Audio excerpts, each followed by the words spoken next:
नमस्कार, मी स्वानंद गांगल आणि तुम्ही बघताय न्यूज डंका. आज आपण चर्चा करत आहोत बजेटची. केंद्रीय अर्थमंत्री निर्मला सीतारामन यांनी आज लोकसभेत बजेट सादर केलं. 2022-23 या वर्षातला, या संकल्पीय वर्षातला हा अर्थसंकल्प हा निर्मला सीतारामन यांनी सादर केला आणि या बजेट नंतर खूप चर्चा रंगलेल्या आपल्याला पाहायला मिळाल्या. काय नेमकं घडलं या बजेटमध्ये? सरकारने कशावर भर दिलाय?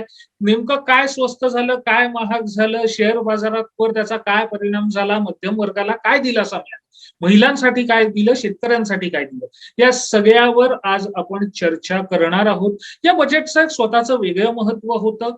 जर आपण गेले 3 अर्थसंकल्प विचारात घेतले तर 2020चा जो अर्थसंकल्प होता हा कोरोनाची एक महामारी आणि देशात लॉकडाऊन लागायच्या आधीचा अर्थसंकल्प होता. 2021चा अर्थसंकल्प हा कोरोना महामारी दरम्यान एक आलेला अर्थसंकल्प होता. लसीकरणाला नुकतीच गेल्या जानेवारीत सुरुवात झाली होती आणि आज जेव्हा अर्थसंकल्प सादर होतोय तेव्हा देशातलं जवळपास 75% वर्किंग पॉप्युलेशन, प्रौढ जो वर्ग आहे तो लसवंत झालेला आहे, त्याला कोरोनाची लस मिळालेली आहे आणि एक कोरोनाच्या पूर्ण महामारीच्या त्या परिस्थितीतून देश आणि जग बाहेर पडताय हळूहळू आणि त्यात हा अर्थसंकल्प सादर झालाय. त्यामुळे या अर्थसंकल्पाचं एक वेगळं महत्व होतं.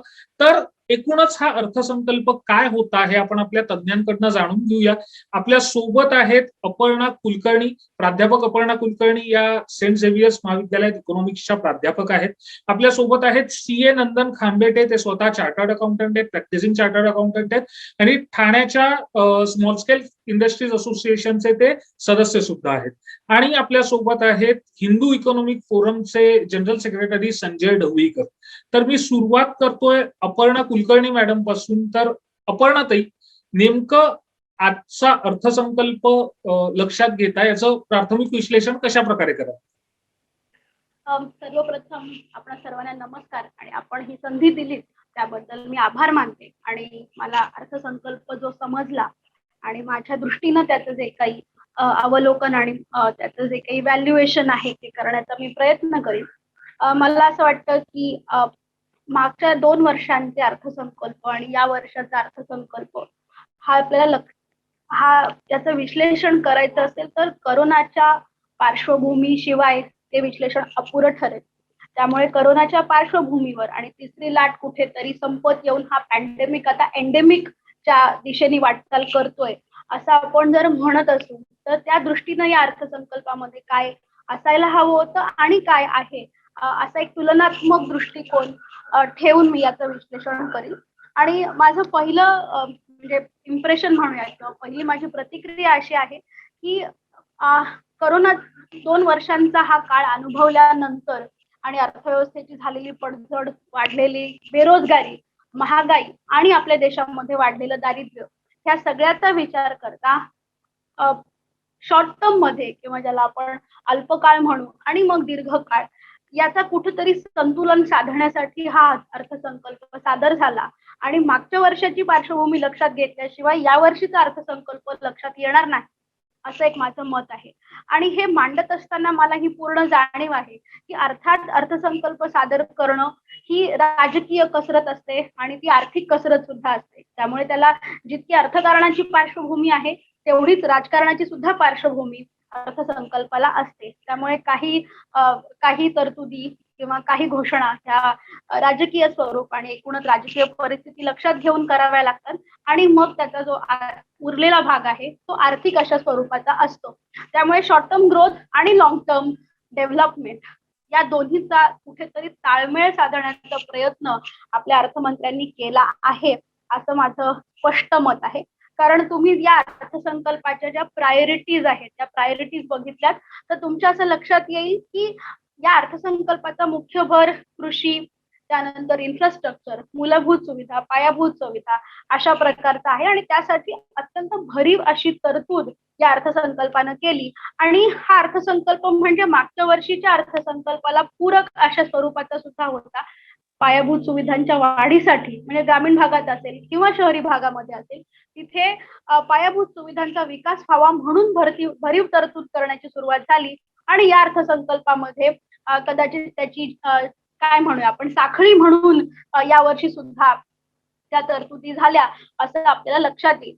आणि बऱ्याच अर्थतज्ञांचं असं म्हणणं होतं की मागच्या 2 वर्षांमध्ये आपल्या उद्योग क्षेत्राची झालेली पडझड लक्षात घेतली, म्हणजे त्यामध्ये लघु उद्योग असतील, सूक्ष्म उद्योग असतील आणि मध्यम आकाराचे उद्योग असतील आणि सेवा क्षेत्र याची पडझड झालेली आहे आणि त्यामुळे या क्षेत्रांना उभारी देण्यासाठी म्हणून अर्थसंकल्पामध्ये भरीव तरतूद असायला हवी. तर मला असं वाटतं की उद्योग क्षेत्रामध्ये जी बेरोजगारी निर्माण झाली आणि तो बेरोजगारीचा दर हा इतर कुठल्याही आपल्या शेजारी राष्ट्रांपेक्षा तुलना करता तो आपल्याकडे जास्त आहे आणि म्हणून रोजगार निर्मितीसाठी सरकारने प्रयत्न करायला हवेत. तर मला असं वाटतं की थेट रोजगार वाढण्यासाठी या अर्थसंकल्पामध्ये अशी तरतूद आहे की येत्या वर्षामध्ये 60 लाख नोकऱ्या निर्माण करण्याचा सरकारचा प्रयत्न असेल. प्रत्यक्षात किती नोकऱ्या निर्माण होतील आणि त्या कुठे निर्माण होतील हा अर्थात त्यामध्ये कळीचा मुद्दा आहे. परंतु नरेगासाठीची तरतूद असेल किंवा अर्बन डेव्हलपमेंटसाठी ज्या काही तरतुदी झाल्या त्यातून हा रोजगार निर्माण होईल आणि तो रोजगार पुढील काळामध्ये टिकून राहिला तर या रोजगार निर्मितीचं जे संकल्पित उद्दिष्ट अर्थमंत्र्यांनी आज मांडलं ते पूर्ण होईल अशी सुद्धा शक्यता आहे.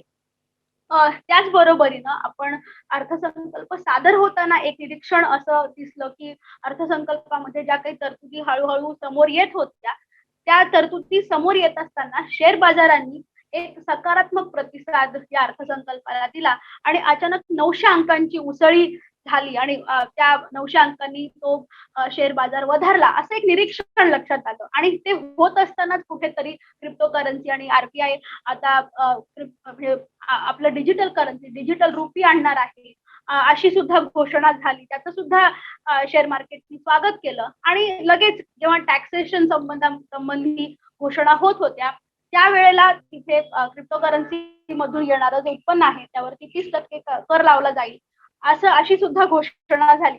मला असं वाटतं की ह्या सगळ्या खूप संमिश्र अशा स्वरूपाच्या प्रक्रिया आहेत. मूळ अर्थव्यवस्था जिथे आपण उत्पादन, उत्पन्न, रोजगार या गोष्टींचा विचार करतो ती आणि ही जी वित्तीय व्यवस्था आहे किंवा ज्याला आपण शेअर मार्केट असं म्हणू या दोन्हीमध्ये कुठेतरी इंटरप्ले हा कायम सुरू असतो.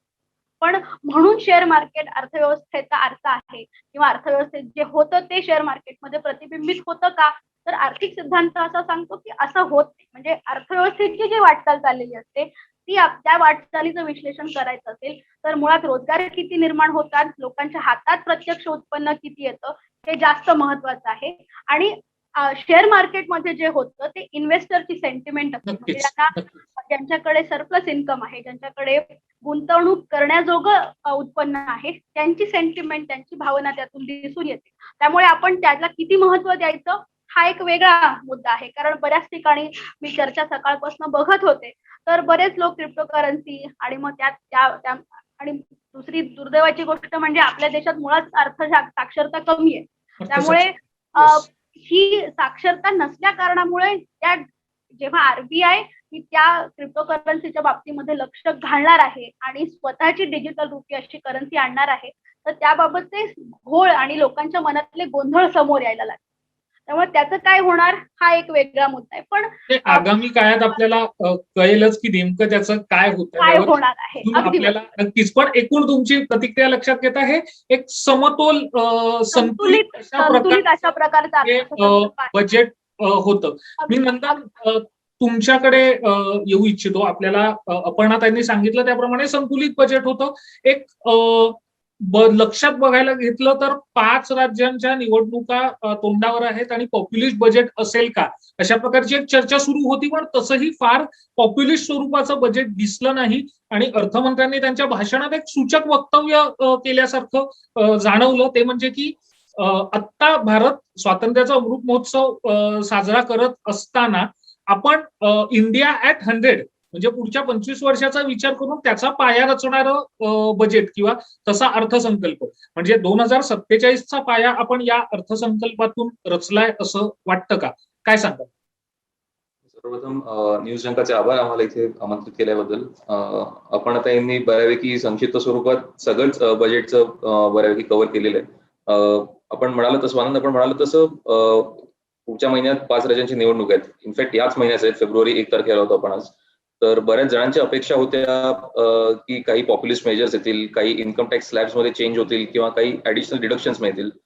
बऱ्याच असोसिएशन्सनी म्हणजे सीएच्या इन्स्टिट्यूटनी म्हणा, बऱ्याच भारतभर वेरियस इंडस्ट्री असोसिएशन्सनी रिप्रेझेंटेशन दिले होते की आम्हाला करात सवलत द्या, कोविडमुळे इम्पॅक्ट झालेला आहे तर त्याच्यात पुढे काही जीएसटी मध्ये सवलत द्या.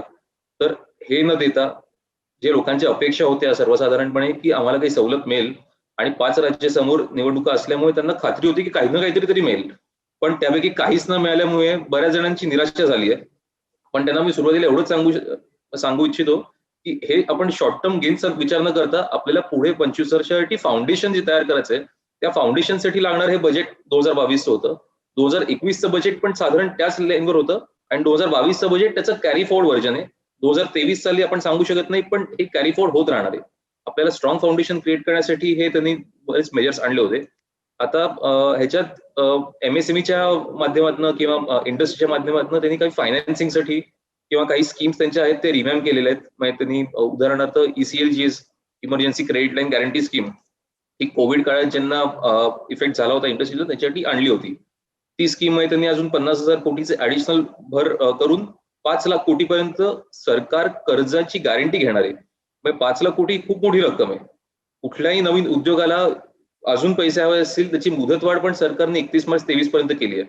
सो उभारी द्यायला जे काय सरकारला शक्य असेल, कुठले आपल्याला बेनिफिट्स छोटे पॉप्युलिस्ट मेजर्स न घेता सक्षम इंडस्ट्री पण व्हायला पाहिजे आणि देश पण व्हायला पाहिजे.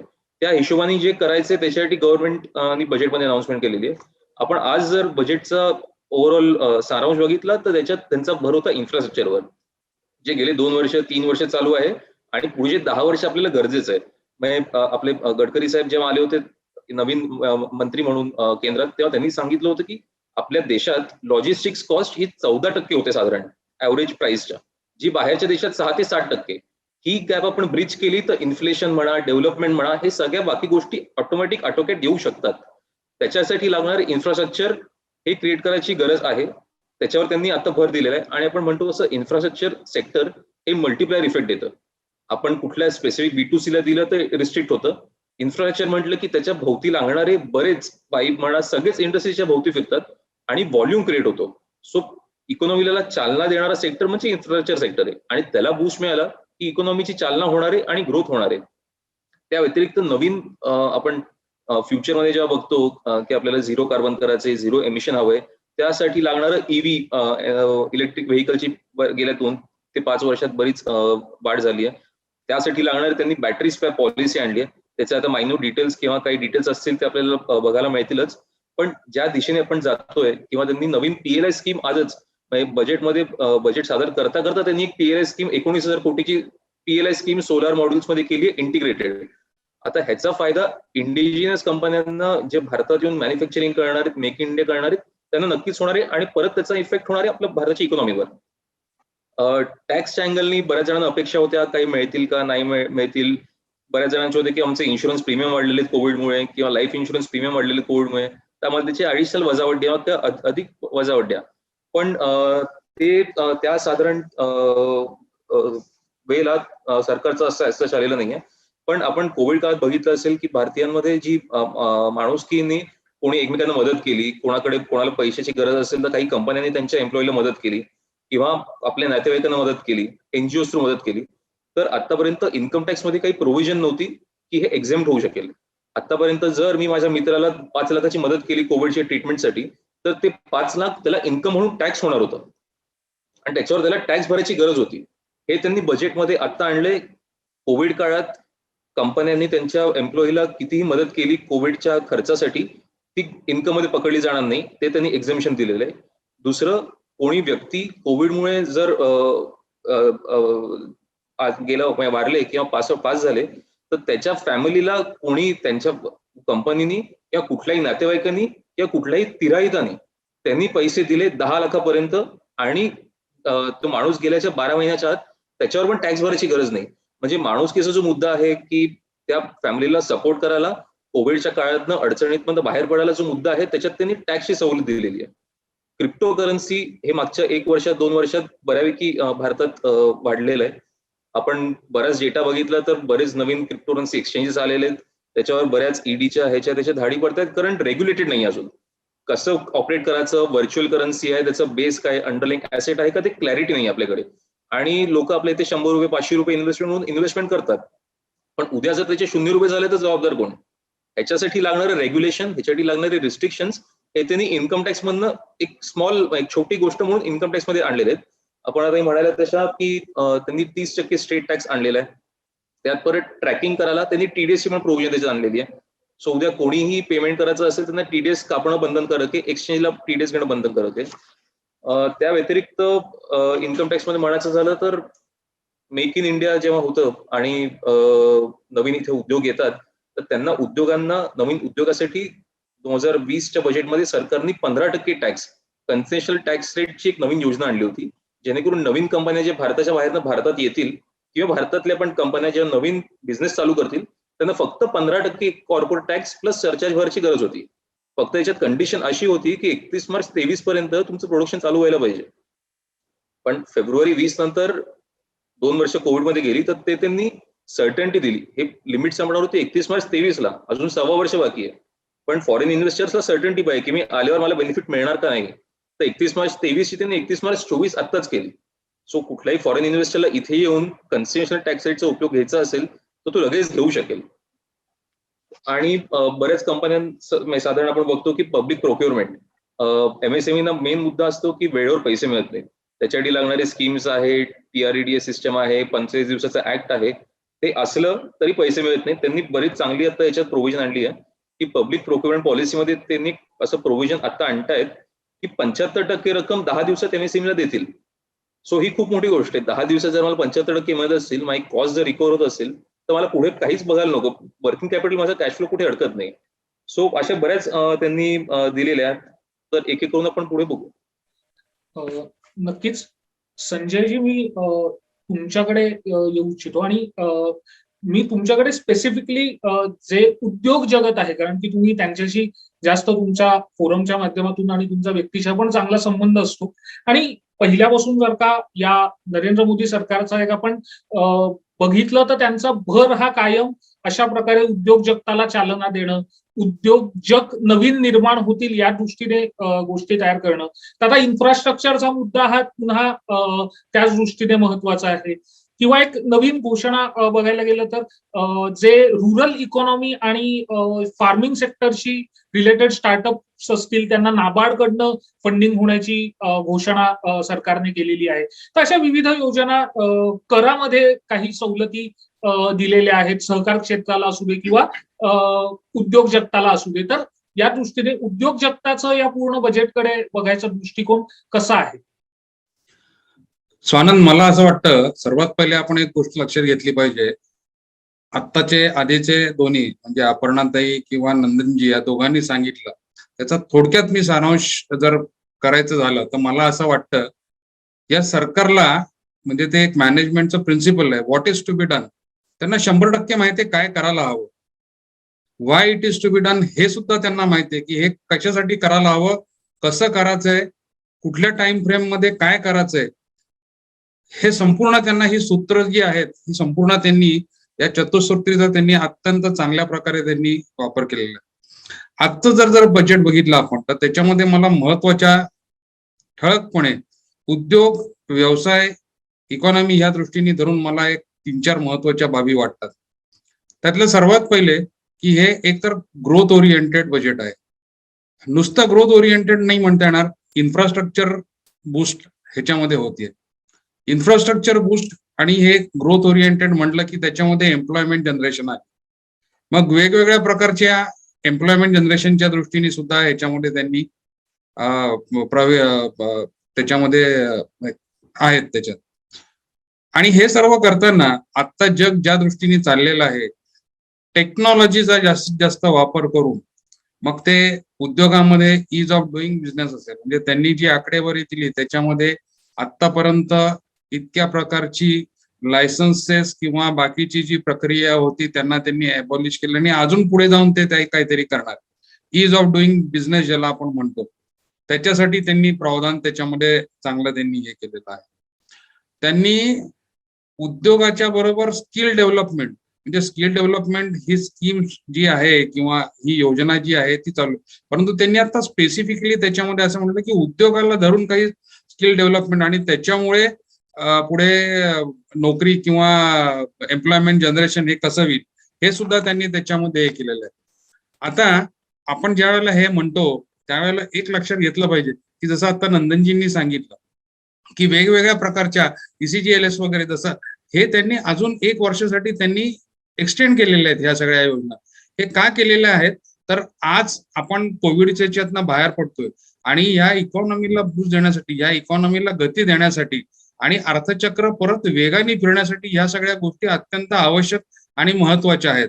तर त्या दृष्टीने जर आपण बघितलं तर ह्या फार महत्वाच्या आहेत. हे सर्व करताना उद्योग आता ह्या कोविडच्या इफेक्टमुळे जसं अर्थचक्र गतीने पुढे गेलं पाहिजे त्याचप्रमाणे उद्योजकाची मानसिकता किंवा इतर याची त्यांनी जे आता टेलिमेंटल हेल्थ हे जे म्हटलेलं आहे हे ह्याच्यामध्ये हे पण फार महत्वाचं आहे.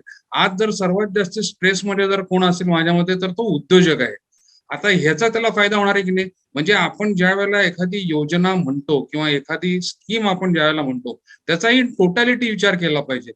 हे काहीतरी एक सुरू करायचं म्हणून केलेलं नाहीये, तर त्या उद्योजकाला पूर्णपणे सक्षम करण्यासाठी, त्याला पूर्ण तयार करण्यासाठी आणि ते तयार करून त्याची गती कशी वाढवता येईल आणि आपलं GDPचं आपण जे म्हणतोय ते लक्ष्य कसं साध्य करता येईल, विकास दर कसा पुढच्या लेवलला जाईल, ह्याच्यासाठी या संपूर्ण बजेटमध्ये माझ्या मते संपूर्ण प्रयत्न झालेला आहे. MSME साठी जसं इज ऑफ डुईंग बिझनेस मध्ये मी म्हटलं, त्यांनी सांगितलं की वेगवेगळ्या प्रकारची 2-3 पोर्टल्स जी आहेत त्याला इंटरलिंकेजेस करणार आहेत. आता ह्याच्यामुळे टेक्नॉलॉजीचा वापर करून या गोष्टी किती सुसह्य होणार आहेत ह्याच्यासाठी. म्हणजे सिंगल विंडो जे आपण इतके वर्ष म्हणतोय त्याच्यात काही प्रमाणामध्ये ते झालेलं आहे, पण ती सुसूत्रता आणून ते आणखीन किती चांगल्या प्रकारे होणार आहे. त्यांच्याकडे क्रेडिट फ्लो, त्यांच्याकडे ज्याला आपण लिक्विडिटी म्हणतो त्याच्यासाठी काही योजना या सुद्धा त्यांनी हे केलेल्या आहेत. IBC मध्ये त्यांनी सांगितलेलं आहे की त्याच्यामध्ये नेसेसरी चेंजेस आणणार आहेत. बिल सिस्टीम ह्याबद्दल एक स्पेसिफिकली त्यांनी हे केलं. ह्या सगळ्याचा हे उद्योजकांच्या दृष्टीने अर्थचक्राच्या गती मिळण्यासाठी हा खूप मोठ्या प्रमाणावर ह्याचा फायदा होणार आहे असं मला वाटतं. अपर्णाताई, मी पुन्हा एकदा तुमच्याकडे येऊ इच्छितो आणि माझे तुमच्यासाठी स्पेसिफिक 2 प्रश्न आहेत.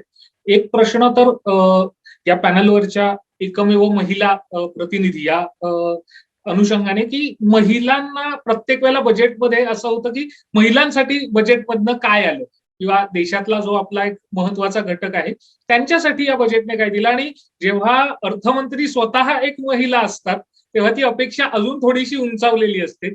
तर महिलांसाठी या बजेटने काय दिलं हा पहिला प्रश्न.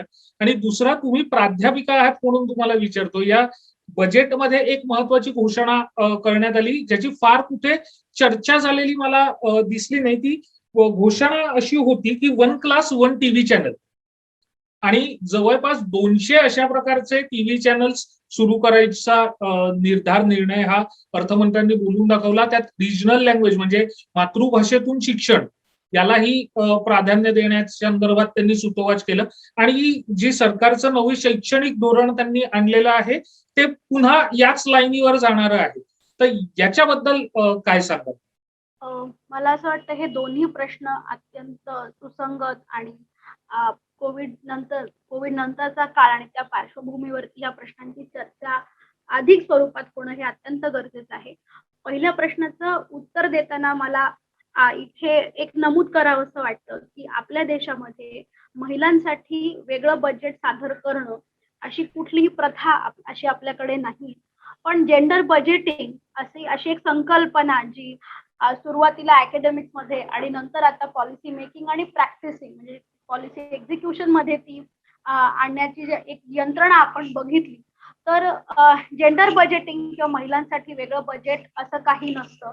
तर आहे त्याच बजेटमध्ये महिलांच्या दृष्टिकोनातून किंवा फिमेल ओरिएंटेड अशा काही स्कीम किंवा अशा योजना आणून मग त्याच्यासाठी काही तरतुदी करणं अशी एक पद्धत आहे. आणि त्याच्यासाठी आपल्याकडे हे स्पेसिफिक म्हणजे या वर्षाचं बजेट असं नाही, तर एकंदरीत आपण आपली मशिनरी जर बघितली, जेंडर बजेटिंगसाठी चालणारं जी यंत्रणा बघितली, तर प्रत्येक पातळीवरती म्हणजे केंद्र, राज्य आणि स्थानिक स्वराज्य संस्था या पातळीवरती जेव्हा जेव्हा बजेट सादर होतात, दरवर्षी जेव्हा ते बजेट एका मागोमाग एक सादर होतात, तेव्हा त्याचा काही भाग हा महिलांच्या योजनांवरती खर्च केला जाईल हे बघितलं जातं.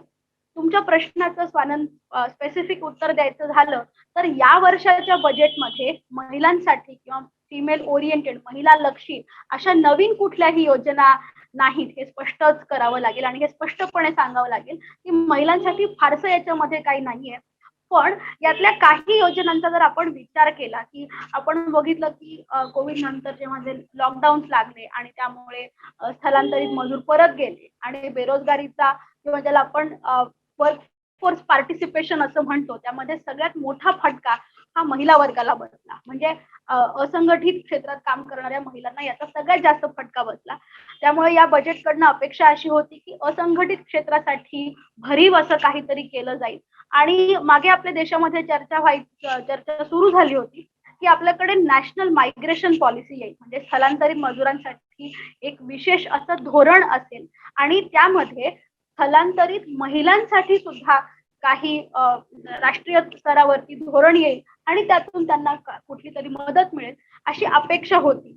पण त्या चर्चेचं पुढे काय झालं किंवा सरकारी पातळीवरती त्या स्थलांतरित मजुरांच्या धोरणाचं पुढे काय झालं त्याची अजून हवी तेवढी क्लॅरिटी, हवी तेवढी स्पष्टता नाहीये आणि कदाचित मला असं वाटतं की ती गोष्ट सुद्धा अजूनही चर्चेच्याच पातळीवर असल्यामुळं त्या महिलांसाठी आणि जो वर्कफोर्स पार्टिसिपेशन ग्रामीण आणि शहरी स्तरावरती जो खाली आलेला आहे पार्टिसिपेशन रेट त्यासाठी भरीव काही या अर्थसंकल्पामध्ये नव्हतं. ही गोष्ट मात्र इथे नमूद करावी लागेल. आणि दुसरा जो प्रश्न होता तो शिक्षण क्षेत्राशी संबंधित होता. मला नेहमी असं वाटतं म्हणजे मी उच्च शिक्षण क्षेत्रामध्ये काम करते आणि एक शिक्षक म्हणून मला नेहमी असं वाटतं की कुठल्याही सरकारचं धोरण म्हणजे शिक्षणासंबंधीचं धोरण हे ज्याला आपण इंटिग्रेटेड असं म्हणू अशा स्वरूपाचं असायला हवं. प्रामुख्यानं आपल्या देशाचा विचार करताना असं लक्षात येतं की आपल्याकडे एक स्पेसिफिक असा पॅटर्न म्हणजे शिक्षण म्हटलं की प्राथमिक क्षेत्रासाठी भरीव तरतूद होते. त्या तुलनेमध्ये द्वितीय शिक्षण आणि उच्च शिक्षण तिसऱ्या पातळीवरचं उच्च शिक्षण याकडे फारसं लक्ष दिलं जाते. दुर्दैवानं या कोरोनाच्या पार्श्वभूमीवरती हे लक्षात आलंय की सेकंडरी स्कूलिंग आणि हायर एज्युकेशन यामध्ये ड्रॉपआउटचा रेट हा रेकॉर्ड हाय आहे. म्हणजे खूप प्रचंड प्रमाणावरती ड्रॉपआउट झालेला आहे. त्यामुळं जेव्हा आपण 1ली ते 12वी असा विचार करतो आणि त्यासाठी मग म्हणजे टीव्ही चॅनल्स असतील किंवा वन क्लास 1 टीव्ही चॅनल आणि 12 पासून 200 पर्यंत अशा प्रकारची प्रचंड संख्यात्मक वाढ आपल्याला या येत्या आर्थिक वर्षामध्ये करायची आहे. हे करत असताना प्रत्येक पातळीवरचा ड्रॉपआउट रेट किती आहे हे लक्षात घेऊन त्यानुसार त्या तरतुदी व्हायला हव्यात आणि ज्या पद्धतीची तरतूद डिजिटल युनिव्हर्सिटीच्या स्थापनेसाठी या बजेटमध्ये झाली किंवा सॅटेलाइट लर्निंग किंवा होम स्कूलिंग आणि डिजिटल लर्निंग हे सगळे जे फोकस एरियाज आहेत इन्क्लुडिंग AI आर्टिफिशियल इंटेलिजन्स हे सगळे जे फोकस एरियाज आहेत त्याचप्रमाणे सरकारनं ड्रॉपआउटचा रेट कमी व्हावा आणि शिक्षणामध्ये महिलांचा टक्का वाढावा यासाठी सुद्धा तरतुदी होणं अपेक्षित होतं. कारण या सगळ्या परिस्थितीचा मोठा फटका हा स्त्रियांना बसतो आणि हे मला असं वाटतं की माझे इतर 2 पॅनलिस्ट पण हे मान्य करतील की घराघरांमध्ये अशी परिस्थिती होती की महिलांना काम त्यांचं सोडावं लागलं. काही ठिकाणी त्यांच्या नोकऱ्या गेल्या, पगारात कपात झाली आणि घर कामाचा आणि मुलांच्या शिक्षणाचा प्रचंड ताण हा महिलांवरती होता. आपल्या राष्ट्रपतींनी सुद्धा हे मान्य केलेलं आहे त्यांच्या भाषणामध्ये की हे ट्रिपल बर्डन होतं. म्हणजे प्रोफेशनल लेवलला तुमचा जॉब गेलाय, तुमचा पगार कमी झालाय हे एक झालं. पण घरकाम आणि मुलांचा किंवा ज्याला आपण केअर इकॉनॉमी म्हणतो की महिलांवरतीच ती जबाबदारी असते की तुम्ही घराचं सगळं संगोपन ही तुमची जबाबदारी आहे. तर हे जे ट्रिपल बर्डन होतं ते कमी करण्यासाठी मागच्या अर्थसंकल्पात जसा केअर इकॉनॉमीवरती भर होता तो तेवढ्या प्रमाणात या अर्थसंकल्पामध्ये नाही आणि हे सगळे मुद्दे एकत्रित गुंफलेले आहेत. म्हणजे तुम्ही महिलांचा विचार करता त्यावेळेला ग्रामीण की शहरी आणि मग संघटित क्षेत्रातल्या काही असंघटित क्षेत्रातल्या हा सगळा एकत्रित विचार होणं गरजेचं आहे. त्यामुळे मला असं वाटतं की महिलांच्या दृष्टीनं विचार करताना खूप पावलं अजून सरकारला उचलावी लागतील आणि मगच ते कदाचित त्यासाठी खूप प्रचंड प्रकारचं प्लॅनिंग आधी करावं लागेल आणि मगच ही उद्दिष्ट आपण सादर करू शकू. जाता जाता एक मुद्दा मला नक्की मांडावासा वाटतो की आपल्या अर्थमंत्री निर्मला सीतारामन गेली 7-8 वर्ष त्या बजेट मांडतायत आणि त्यांची जी अकॅडमिक स्टाईल आहे बजेट मांडण्याची, म्हणजे मोदी सरकारची पहिली टर्म आणि ही दुसरी टर्म, त्यांची ती अकॅडमिक स्टाईल जी आहे बजेट मांडण्याची, त्यांना बघून महिला सबलीकरण किंवा महिला सक्षमीकरण काय असावं आणि भारतासारख्या खंडप्राय मोठ्या देशाचं बजेट सादर करणारी एक सक्षम महिला म्हणून आणि एक सक्षम यशस्वी राजकारणी म्हणून मी त्यांच्याकडे बघते, त्यावेळेला मला खरंच त्यांचं कौतुक करावंसं वाटतं. पण त्यांच्याप्रमाणेच इतर महिलांचंही सबलीकरण व्हावं हा एक फोकस एरिया त्यांनी ठरवून घेऊन ते त्यांना करावं लागेल आणि तिथे सरकार कुठेतरी कमी पडतंय अशी माझी स्पष्ट भूमिका आहे. नक्कीच अर्थमंत्र्यांकडे बघून महिला सक्षमीकरण आणि सबलीकरण म्हणजे काय हे कळतं असं तुम्ही म्हणालात. जेव्हा सक्षमीकरण आणि सबलीकरणाचा मुद्दा येतो त्यावेळेला आपल्या देशाचं संरक्षण क्षेत्र हा एक महत्वाचा ऍस्पेक्ट त्याच्यात असतो. आणि संजयजी, मला तुमच्याकडे हाच प्रश्न घेऊन यायचा आहे की आज निर्मला सीतारामन यांनी एक घोषणा केली की संरक्षण क्षेत्रातली डिफेन्स मधलं रिसर्च अँड डेव्हलपमेंट हे एक नवीन क्षेत्र म्हणून त्याचा विकास करणं किंवा त्याच्याकडे लक्ष देणं, भर देणं. आणि जोडीला दुसरी एक महत्वाची घोषणा जी डिफेन्स संदर्भातली होती ती म्हणजे 68% जे डिफेन्स प्रोक्युरमेंट किंवा जी संरक्षण सामग्रीची खरेदी होते ही भारतीय उत्पादकांकडून केली जाणार. म्हणजे गेल्या बजेटमध्ये माझ्या मते ते 58% होतं, ते आता 10% अजून वाढवून ते 68 केलंय. जेव्हा आत्मनिर्भर भारत योजना या सरकारने आणली तेव्हापासूनच आणि त्याच्या आधीपासूनच डिफेन्स हा एक महत्वाचा मुद्दा आलेला आहे. म्हणजे त्यांनी एफडीआय पण आधी वाढवला, नंतर आता ह्या प्रकारच्या पण घोषणा, भारतीय उत्पादकांना चालना देणाऱ्या कॉरिडॉर्स त्याच्यासाठी लागणारे विशेष डेव्हलप केले किंवा त्याला प्रोत्साहन दिलं. तर कशा प्रकारे बघाल याकडे? तुम्ही म्हणलात त्याप्रमाणे स्वानंद, डिफेन्स हा अत्यंत महत्वाचा घटक आहे एकूण संपूर्ण राजकीय, सामाजिक, भौगोलिक आणि संपूर्ण ह्याचं जर तुम्ही परीक्षण केलं तर डिफेन्स क्षेत्र हे देशाच्या दृष्टीने अत्यंत महत्वाचं क्षेत्र आहे. या क्षेत्रामध्ये जास्तीत जास्त प्रमाणामध्ये आणि आपण ज्यावेळेला आत्मनिर्भरतेचं ज्यावेळेला हे करतोय त्यावेळेला मॅक्झिमम आपण ह्याच्यामध्ये उत्पादन क्षमता आपली आहे ती, तर ती कशी आपल्याला वाढवता येईल आणि त्याचा कसा या देशाला संपूर्ण फायदा होईल ह्या दृष्टीने घेतलेलं हे एक महत्वाचं पाऊल आहे. जर तुम्ही बघितलं तर त्याच्यामध्ये आता वेगवेगळ्या प्रकारची डिफेन्सची क्लस्टर पण आपण देशामध्ये अनेक ठिकाणी असं बघतो की सुरू केली गेलेली आहेत. त्याचप्रमाणे वेगवेगळ्या प्रकारची प्रॉडक्ट्स जी आहेत मॅन्युफॅक्चर ती केली जातात डिफेन्ससाठी, डिफेन्स इक्विपमेंट्स ज्याला आपण म्हणतो ती. आणि अशा प्रकारे ह्याला एक सक्षम डिफेन्स संपूर्ण तयार करणं हा ह्याचा मला वाटतं हा महत्वाचा, म्हणजे सक्षम भारत कसा होईल, आत्मनिर्भर भारत कसा होईल हा ह्याच्या मागचा एक मला महत्वाचा उद्देश वाटतो. मला दुसरं असं एक ह्याच्यात महत्वाचं एक हे वाटतं की ज्या प्रकारे उद्योजकांसाठी त्यांनी ईज ऑफ डुईंग बिझनेस किंवा सिंगल विंडो पोर्टल वगैरे त्यांनी जे म्हणलं, त्याच प्रकारे त्यांनी आणखीन एक महत्वाचं वाक्य म्हटलं आणि ते खरं सांगायचं तर या याच्यातलं की आहे. कारण त्यांनी असं म्हणलं ट्रस्ट बेस्ड गव्हर्नन्स. मला असं वाटतं की पुढे जाताना म्हणजे आपण एकीकडनं संपूर्ण अर्थसंकल्पामधनं आपल्याला काय मिळालं किंवा त्याच्यामध्ये काय आहे बघतो, परंतु बऱ्याच ठिकाणी सरकारनी उद्योजक असू दे किंवा वैयक्तिक व्यक्ती असू दे त्यांच्यावर मोठ्या प्रमाणावर ट्रस्ट टाकून त्यांनी पुढे यावं. त्यांनी आता दुसरी एक म्हणजे ही उद्योजकांसाठी नाही, एकूणच त्यांनी सगळ्यांसाठी की जर समजा तुम्ही अनडिस्क्लोज तुमचं इन्कम असेल तर तुम्ही ते डिस्क्लोज करून, आतापर्यंत त्याला पेनल्टी लागत होती किंवा काय, तुम्ही डिस्क्लोज करून त्याच्यावरचा टॅक्स भरून गव्हर्नन्स आणि कम्प्लायन्स ह्याचं जास्तीत जास्त त्याच्या म्हणजे या सरकारचं धोरण मला असं दिसतं गेल्या काही वर्षामध्ये की ह्याच्यामध्ये सगळ्यांचा सर्वांगीण सहभाग होऊन हा कम्प्लायन्स कल्चर कसा वाढेल ह्याच्याकडे त्यांचा जास्ती भर आहे, रादर दॅन जस्ट पेनल्टी किंवा काहीतरी असं हे करण्यापेक्षा हा एक महत्वाचा, आणि ह्याचा उद्योजकांनी फार मोठ्या प्रमाणावर फायदा होईल आणि त्यांनी तो करून घ्यावा ह्याच्यातनं, असं मला एक हे वाटतं ह्याच्यात. नंदन, मी तुमच्याकडे येतो आणि अशा एका प्रश्नाला घेऊन येतो ज्याची खूप जास्त चर्चा, म्हणजे या पूर्ण बजेटमध्ये सगळ्यात जास्त कशाची चर्चा झाली असेल तर ती क्रिप्टोची होती. म्हणजे बजेटच्या आधी पण, बजेट सुरू असताना ज्यावेळेला त्यांनी घोषणा केल्या त्या संबंधात तेव्हाही आणि बजेट झाल्यावरही. तर क्रिप्टो संदर्भात मला असं वाटतं की दोन महत्वाच्या घोषणा एक तर दिसतात.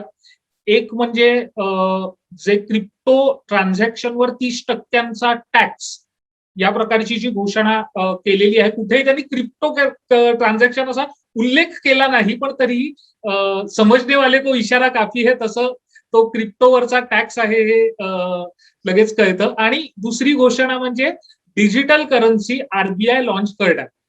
आणि या दोन्ही घोषणा बघितल्या तर म्हणजे तिथेही कुठेतरी क्रिप्टोच्या बाबतीतही आपण आत्मनिर्भरतेच्या दिशेने चाललोय का? म्हणजे डिजिटल करन्सी ही भारताचीच अशी डिजिटल करन्सी, आणि 30%चा टॅक्स म्हणजे आपली लोक किंवा आपली जनता भारतीय ही त्या बाजूला फारशी वळू नयेत, या दृष्टीनेही ते केलेलं टॅक्सेशन आहे का? काय सांगाल याबद्दल?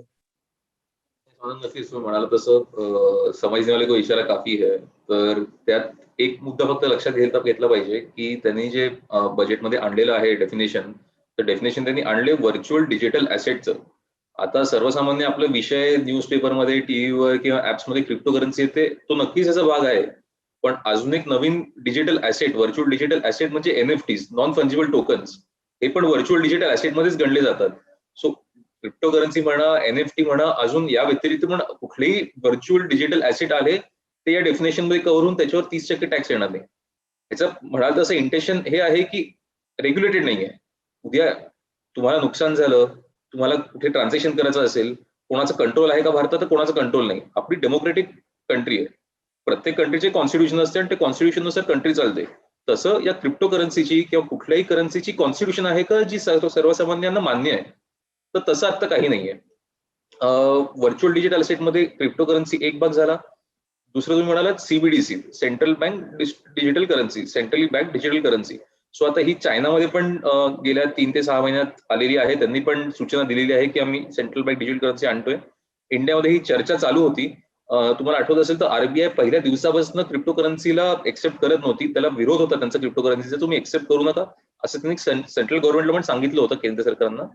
ही क्लॅरिटी यायला थोडा वेळ लागला, कारण नवीन टेक्नॉलॉजी असल्यामुळे ते अडॅप्ट करायला, टेक्नॉलॉजी समजायला, त्या रिलेटेड पॉलिसी आणायला वेळ लागतो. पण सीबीडीसी आल्यावर म्हणजे आपली आरबीआयची जर डिजिटल रुपी येत असेल किंवा करन्सी येत असेल तर नक्की रेग्युलेटेड असल्यामुळे विश्वास ठेवून आणि सुरक्षित असून की आपण त्याच्यातून ट्रान्झॅक्शन करू शकतो. सो नक्कीच आपण जे आत्मनिर्भर भारत म्हणतो तेव्हा क्रिप्टो करन्सी, बिटकॉइन असेल, इथेरियम असेल, लाईट कॉइन, डॉग कॉइन, हे सगळे मीम्स करन्सी आहेत किंवा वेगळ्या देशातले करन्सी ज्याच्यावर आपला काही कंट्रोल नाहीये किंवा आपल्या देशाचा काही कंट्रोल नाहीये. तर एक मुद्दा झाला की कोणी इन्व्हेस्ट केलं त्याला नुकसान होईल का, आणि दुसरा मुद्दा झाला सिस्टमॅटिक रिस्क, जे आपण इकॉनॉमिकली सिस्टमॅटिक रिस्क म्हणतो. उद्या इंडियन्सनी जर क्रिप्टो करन्सीमध्ये 10 बिलियन, 5 बिलियन, 1 बिलियन इन्व्हेस्ट केले आणि उद्या ते व्हॅनिश झाले तर सिस्टमॅटिक रिस्क इंडियाला पण इफेक्ट होते, इंडियाच्या इकॉनॉमीला त्याचा इफेक्ट होऊ शकतो. ही कंट्रोल कशी करायची किंवा रेग्युलेट कशी करायची, तर आरबीआय बॅक डिजिटल करन्सी हे आल्यावरच नक्कीच फायदा होईल. आणि एक डिटरंट म्हणून किंवा एक फार लोकांनी तिथे जाऊ नये म्हणून नक्कीच सरकारने 30% त्याच्यावर टॅक्स दिलेला आहे, लावलेला आहे. तो प्रॉफिटवर लावलेला आहे आणि त्याच्यात सरकारने क्लिअरली सांगितलेलं आहे तुम्ही ज्या रेटला विकत घ्याल आणि ज्या रेटला विकाल त्याच्यातला जो फरक आहे त्याच्यावर तुम्हाला टॅक्स भरायचा आहे. तुम्ही त्याच्यात अजून कुठलाही खर्च झाला असेल, तुमचा ऑफिसचा असेल, कुठलं काही असेल, कुठलेही बाकी खर्च तुम्हाला मिळणार नाही, वजावट मिळणार नाही त्याची. आणि दुसरं टीडीएसचं आपण मगाशी म्हणालो त्यानुसार हे सगळे ट्रान्झॅक्शन आता कॅप्चर होणार आहेत. म्हणजे आजपर्यंत कसं होतं की मागच्या 2 वर्षात किती लोकांनी क्रिप्टो करन्सीमध्ये इन्व्हेस्ट केले, हा डेटा जर बघायचा झाला तर आपल्याला बिटकॉइनच्या कंपनीमध्ये जायला लागेल, बिनान्समध्ये जायला लागेल, वेगवेगळ्या एक्सचेंजेसवर जायला लागेल, तिकडनं आपल्याला डेटा मिळू शकेल. आता भारत सरकारकडे डेटा मिळू शकेल पण बऱ्याच मार्गाने मिळू शकेल, त्याच्याकडे रेडिली डेटा अवेलेबल नसणार, त्यांना भारताच्या बाहेर जाऊन तो डेटा मागवायला लागेल. हे पैसे जे भारताच्या बाहेर जात आहेत ते ट्रॅक कसे करायचे?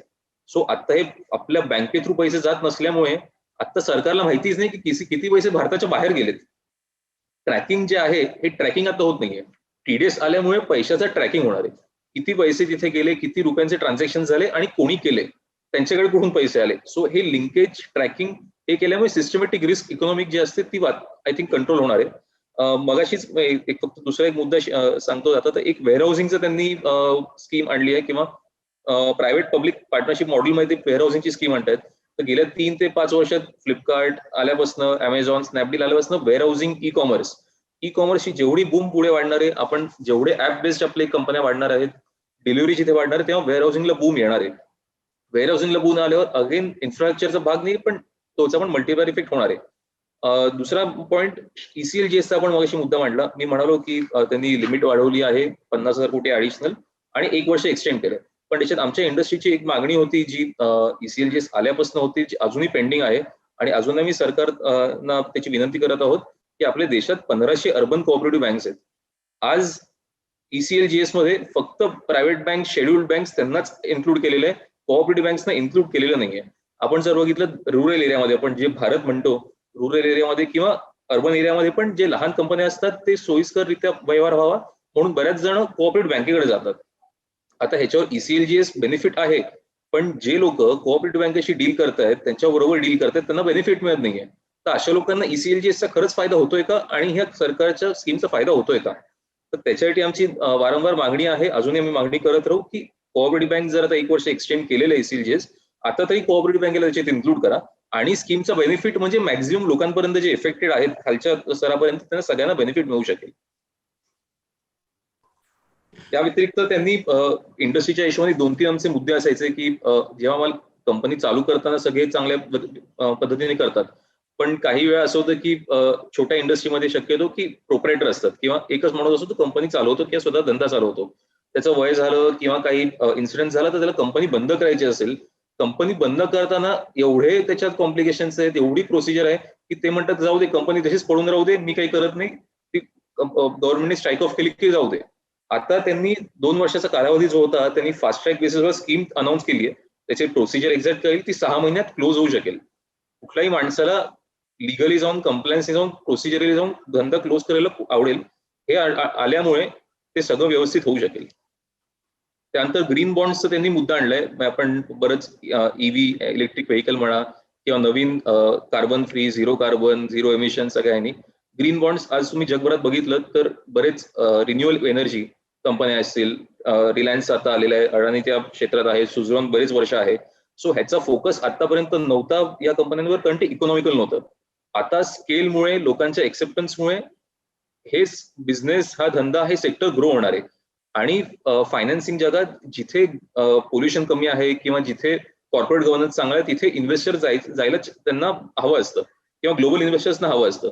या ग्लोबल इन्व्हेस्टर्सला अट्रॅक्ट करायला, लोअर रेट ऑफ इंटरेस्ट मध्ये बॉरिंग करायला ग्रीन बॉन्ड्स त्यांनी आणलेले आहेत, जे फक्त ग्रीन बॉन्ड्स, ग्रीन झोन किंवा ग्रीन एरिया, ग्रीन सेक्टरमध्ये ते वापरले जातील. सो हे आय थिंक स्मार्ट त्यांनी प्लॅनिंग केलेलं आहे फायनान्सिंगसाठी, या क्षेत्रासाठी. तो चांगलं आहे ओव्हरऑल. मला असं वाटतं स्वानंद, आता नंदनजींचाच पॉइंट जर पुढे थोडा घेऊन जायचं तर फायनान्सिंग या दृष्टिकोनातनं उद्योजक किंवा एकूणच त्यांनी हे बघता 2-3 फार महत्वाच्या आणखीन त्याच्यामध्ये मला असं एक वाटतं की आता त्यांनी स्टार्टअप्स, म्हणजे आता भारतातले अनेक स्टार्टअप्स युनिकॉर्न हे झालेत आयडेंट, हे आपल्याला माहिती आहे. तर त्यांनी त्याच्यासाठी टॅक्स एक्झम्पशन आणखीन 1 वर्ष वाढवलाय, हा एक चांगला पॉइंट आहे. त्याचप्रमाणे फिनटेक आणि डिजिटल इकॉनॉमीवर खूप मोठ्या प्रमाणावर त्यांनी फोकस ठेवलेला आहे. आणि म्हणजे 2 महत्वाच्या त्याच्यातल्या गोष्टी मला अशा वाटतात की 75 जिल्ह्यांमध्ये 75 डिजिटल बँकिंग सिस्टीम सेंटर्स उभी करणं, सेंटर ऑफ एक्सलन्स त्याला त्यांनी म्हटलेलं आहे ते, किंवा त्याच्यापेक्षा महत्वाचं आणि साधारण कोणाचे झालं नाही की पोस्ट आता जे आहे त्या पोस्टासाठी त्यांनी ते संपूर्ण डिजिटल बँकिंगच्या पर्व्ह्यू मध्ये ते येईल आता, आणि या पोस्टामध्ये सगळीकडे मला असं वाटतं की ह्या सगळ्यामुळे पुढे जी लागणारी डिजिटल क्रेडिट लेंडिंग सिस्टीम जी आहे हे एवढी स्ट्रेंथन होऊन जाईल की म्हणजे आज आपण 75 सेंटर आपण म्हणतोय की त्या ठिकाणी हे सुरू होणं, किंवा पोस्ट ऑफिसमध्ये, त्याच्यामुळे ही लेंडिंग सिस्टीम जी आहे ही खूप मोठ्या प्रमाणावर सुधारणार आहे, फास्ट होणार आहे, आणि उद्योजकांना ह्याचा मोठ्या प्रमाणावर फायदा होणार आहे ह्याचा. नक्कीच. ओव्हरऑल म्हणजे बजेटचा विचार करता इन्फ्रा, डिजिटलायझेशन आणि त्या अनुषंगाने भविष्याच्या दृष्टीने काही पायाभूत सुविधा निर्मिती, सप्लाय चेन असा ओव्हरऑल फोकस दिसतो. आणि याच्याच दृष्टीने मी अपर्णाताईंकडे जातो, कारण की हे डिजिटलायझेशन आपण जे म्हणतोय हे फक्त त्यांनी कोणत्या विशिष्ट क्षेत्रापुरतं नाही, फार्मिंगलाही त्याच्यात इन्क्लूड करतायत. म्हणजे ड्रोन पॉलिसी आणि ड्रोनच्या मदतीने फार्मिंगमध्ये मग ते खतं असू देत किंवा कीटकनाशक पेरणी असू देत किंवा लँड रेकॉर्ड्स हे आता डिजिटलायझेशनच्या दृष्टीने त्यांनी घोषणा केलेली आहे. तर फार्मिंगच्या दृष्टीने अपर्णाताई काय वाटतं, कारण की त्यांनी एक सूतोवाच केलेला आहे की आम्हाला रसायनमुक्त शेतीकडे देशाची वाटचाल व्हायला हवी, त्या दृष्टीने पहिल्या टप्प्यात मग गंगा नदीच्या 5 किलोमीटरच्या परिसरात ती तशा प्रकारची शेती एक पायलट प्रोजेक्ट म्हणू शकतो त्याला, तसं करणार आणि नंतर पूर्ण देशात व्हावी. आणि ड्रोन पॉलिसी, फार्मिंग मध्ये ड्रोन हा एक नवीन संकल्पना आणलेली आहे. त्या रिलेटेड स्टार्टअप्सना चालना देण्यासाठी नाबार्ड त्यांना फंडिंग करेल, अशा प्रकारची ही घोषणा करण्यात आलेली आहे. तर फार्मिंगच्या दृष्टीने काय वाटतं तुम्हाला? मला असं वाटतं की या बजेटचा बराचसा म्हणजे खर्चाच्या दृष्टीनं बराचसा भाग हा कृषी क्षेत्र आणि कृषी क्षेत्रातल्या पायाभूत सुविधा याच्यासाठी तो आहे. त्यामुळे या सगळ्या योजनांचा फायदा निश्चितच होणार आहे. फक्त इथे एक गोष्ट अशी आहे की जेव्हा आपण स्टार्टअप किंवा कृषी क्षेत्रामध्ये ह्या नवीन योजना आणायचा विचार करतोय तेव्हा त्या विकेंद्रित पद्धतीनं व्हाव्या, असं माझं इथे म्हणजे माझी अशी स्पष्ट धारणा आहे. कारण हे जे स्टार्टअप कल्चर आहे किंवा ही जी नवीन सुरुवात आपल्या देशामध्ये झालेली आहे, तर डेटा असं सांगतो की जी मोठी शहरं आहेत म्हणजे अगदी शेती क्षेत्रातली सुद्धा स्टार्टअप असतील किंवा काही नवीन कल्पना ज्या नवीन उद्योजकांकडून येत आहेत, त्याचं प्रचंड प्रमाणावर केंद्रीकरण आपल्या देशात झालंय. म्हणजे बेंगलोर सारखं शहर असेल किंवा महाराष्ट्रासारखं आर्थिक दृष्टीनं विकसित राज्य आहे, इथे रजिस्टर्ड स्टार्टअपची संख्या सगळ्यात जास्त आहे. याचा अर्थ इतर राज्यांमध्ये ते कल्चर अजून गेलेलं नाही.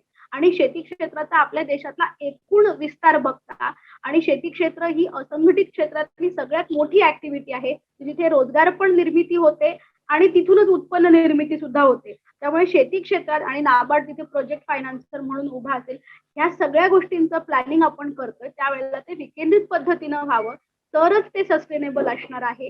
ही गोष्ट मात्र आपण हे एक्झिक्यूट करताना आपण लक्षात ठेवावी लागणार आहे. त्यामुळे या सगळ्या संकल्पना स्वागतार्ह आहेत. ही पावलं जी सरकार उचलू पाहतंय ती निश्चितच चांगली आहेत, पण त्याचं देशभरात भौगोलिक दृष्टिकोनातून विकेंद्रीकरण व्हावं असं हे मात्र नक्की असणार आहे. त्यामुळे हे होणं गरजेचं आहे. नक्कीच. माझ्या मते एकूणच बजेटवर आपण नेमकं काय आहे त्याचा लेखाजोखा आपण आपल्या प्रेक्षकांसमोर मांडलेला आहे. एक शेवटचा कॉमन प्रश्न तिघांसाठीही असणार आहे आणि तो मी घेऊन येतो, तो म्हणजे 100 पैकी किती मार्क द्याल या बजेटला? तर सुरुवात अपर्णाताई तुमच्यापासूनच करतो. काय वाटतं 100 पैकी किती मार्क द्याल या बजेटला? मी सुरुवातीलाच म्हणाले की माझ्या दृष्टीनं हा अर्थसंकल्प बऱ्यापैकी संतुलित आहे आणि कोरोनाच्या पार्श्वभूमीवरती खूप काही धाडसी योजना आणायचं अर्थमंत्र्यांनी टाळलं आणि जी काही आता एक्झिस्टिंग म्हणजे जी काही सद्य परिस्थिती आहे तिला कुठेतरी उभारी देत आणि अर्थचक्र सुरळीत चालू राहावं या दृष्टीनं विचार करता हा अर्थसंकल्प तसा संतुलित आहे. आणि एक गोष्ट आपल्या चर्चेमध्ये राहून गेली पण ती खूप महत्वाची आहे, आपली परवानगी असेल तर तेवढी एक गोष्ट बोलून मी पुढे जाते. अर्थसंकल्प म्हटल्यानंतर म्हणजे आर्थिक विकासाचा सिद्धांत म्हणा किंवा एकूणच अर्थशास्त्रीय सिद्धांत असं सांगतो की सरकारचं उत्पन्न आणि खर्च ह्याचा ताळमेळ ह्याच्यामध्ये बसला पाहिजे. आणि ह्या सगळ्या चर्चा मी ऐकत होते, बघत होते, पण एक मुद्दा मला असं वाटतं सगळ्यांच्या नजरेतनं सुटला, तो असा की अर्थसंकल्पानंतर एरवी जी होणारी चर्चा असते ती म्हणजे वित्तीय तुटीची, फिस्कल डेफिसिटची चर्चा, तो मुद्दा फारसा कुठे लक्षात येत नाहीये, पण तो लक्षात घ्यायला हवा.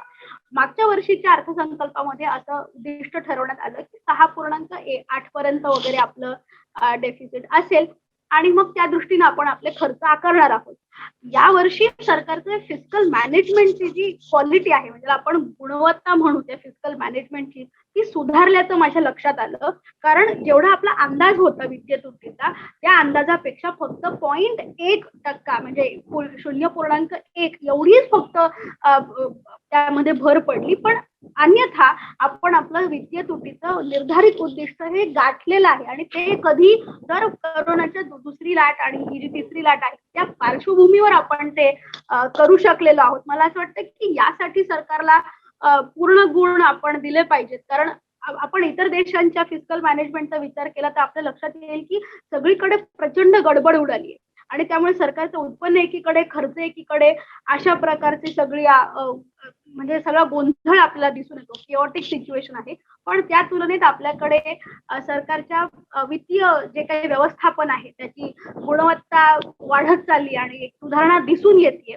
ही एक चांगली गोष्ट आहे आणि त्यामुळं ज्याला स्थूल अर्थशास्त्र म्हणतात, मॅक्रो इकॉनॉमिक आणि फिस्कल मॅनेजमेंट, त्या दृष्टीनं सरकारची पावलं ही योग्य पद्धतीनं आणि योग्य दिशेने पडतायत हा मुद्दा आपण विसरून चालणार नाही. आणि या वर्षाची साखळी म्हणून आपण पुढच्या वर्षाचा अर्थसंकल्प मांडतो तेव्हा पुढच्या वर्षासाठी सुद्धा निर्धारित केलेलं जे काही वित्तीय तुटीचं लक्ष आहे ते सुद्धा कदाचित पूर्ण होण्याची शक्यता आहे, कारण ज्या पद्धतीने आपला जीएसटीचा रेव्हेन्यू वाढतोय म्हणजे मागच्या 2 वर्षात तो 74% वाढतोय, म्हणजे ही अभूतपूर्व वाढ आहे. याचा अर्थ की कुठेतरी आपली डिमांड जी आहे आणि लोकांचा जो उपभोग आहे, जो इतके दिवस लोकांकडे खर्च करण्याची क्षमताच नव्हती, परंतु हळूहळू ती क्षमता यायला लागली आहे आणि ही पुढे जर सस्टेन झाली, हे आपण जर वाढवू शकलो तर आपली सगळी जी फिस्कल मॅनेजमेंटची उद्दिष्ट आहेत ती पूर्ण होतील आणि ती उद्दिष्ट पूर्ण झाल्यामुळे त्याचा विकासाला पण हातभार लागणार आहे. त्यामुळे हा मुद्दा पण आपला विसरून चालणार नाही. आणि तुमच्या प्रश्नाचं स्पेसिफिक उत्तर द्यायचं असेल तर 1 ते 100 अशा स्केलवर जर सरकारला गुण द्यायचे असतील तर माझ्या मते सरकारला साधारण 75% गुण मिळायला हरकत नाही.